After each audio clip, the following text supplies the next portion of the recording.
আসসালামু আলাইকুম। সবাই কেমন আছেন? আমরা আলহামদুলিল্লাহ ভালো আছি।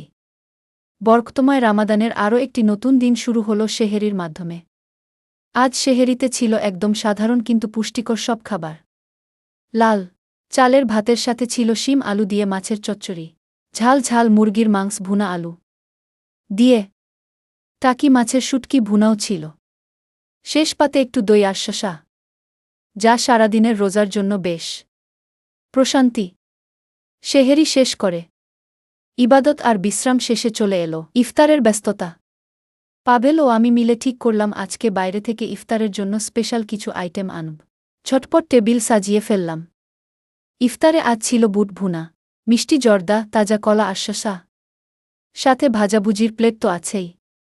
একপাশে ছিল গরম গরম ছোলার পোলাও, সাথে নান, রুটি আর আচারি চিকেন চাপ, আর তৃষ্ণা মেটাতে এক গ্লাস ঠান্ডা মাথা বা শরবত। আল্লাহ আমাদের সবার রোজা এবং দোয়া কবুল করুন, আমিন। সবাই ভালো থাকবেন, সুস্থ থাকবেন। আসসালামু আলাইকুম।